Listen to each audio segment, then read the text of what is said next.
RPNM radio host on 91.9 FM exposed. In a press release dated April 13, 2024, the National Transformation Alliance wishes to bring to the public's attention just how biased certain media houses can be. A look at the questions below sent for our political leader, Mr. Gary Griffith, by a talk show host on 91.9 FM, which can be easily answered by Mr. Griffith, even though they are baseless and senseless, will show the lengths they will go to show their loyalty to Rowley and the PNM. In response, we supplied questions of our own for them to ask PM Rowley, but we know they never will ask him, because they would be afraid of his responses. Their questions. 1. Are you and Kamala on speaking terms? If yes, when last did you both speak and what was the discussion? 2. Based upon Kamala's statement, quote, all small parties must come under one UNC party, suggesting that they give up their party's identity, is the NTA going to surrender their birthrights to the UNC? 2a. Are you and Ann Neil Roberts on speaking terms? 2b. Were you instructed to work alongside Ann Neil in the St. Joseph constituency by Kamala, if yes? Why are you taking instructions from Kamala as an independent party? 2c. Please provide the nation with a copy of the latest NACTA polls and/or any evidence supporting your claims that you will win St. Joseph.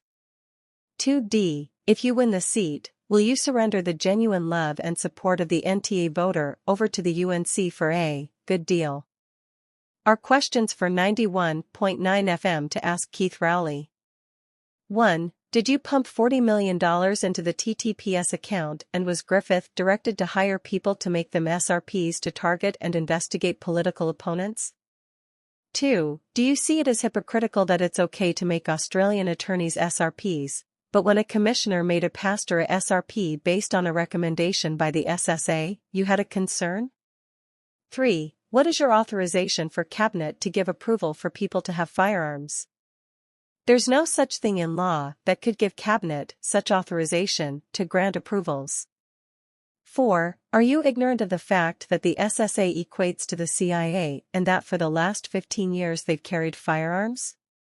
5. Did you suggest to the Commissioner of Police the name of an individual to get a firearm dealership in Tobago to sell hundreds of firearms, and if so, could it be seen as hypocritical to state that Griffith was giving out too many firearms? 6. You stated that there was a government policy to issue firearms. Do you have proof of this policy? Please show that government policy because our laws and the Firearms Act show no such thing.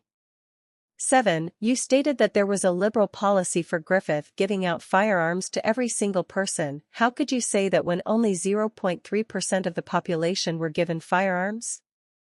8. Your Minister of Foreign Affairs, Amory Brown, made an accusation that the U.S. said to shut down SORT.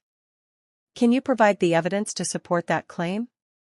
Please show the document that said that the U.S. said that. 9. Your Minister of Foreign Affairs, Amory Brown, made an accusation that SORT was funded by the U.S. Can you provide the evidence to support that claim? Please show the documentation which supports that claim.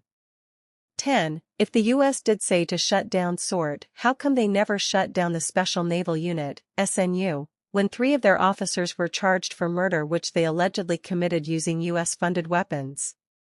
And remember, not one person from SORT has been charged for a crime related to the deaths of 2 men who died in police custody, based upon Griffith's position that the U.S. never funded SORT in the first place?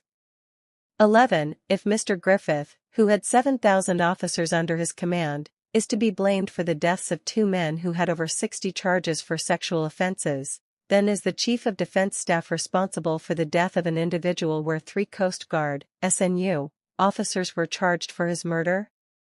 Is the Prisons Commissioner responsible for the recent death of a prisoner at the Frederick Street Jail? Are McDonald Jacob and Erla Harewood Christopher to be blamed for the over 100 police killings, which occurred under their watch and since Griffith is no longer commissioner? Please note, as we said above, we are confident the 91.9 host will never challenge his leader, because just like Rowley, he and others on 91.9 are afraid of the truth. This is why we highly recommend any and all media houses to clarify the issues raised in our questions, and to seek the truth which the citizens of Trinidad and Tobago deserve. NTA Communications Unit.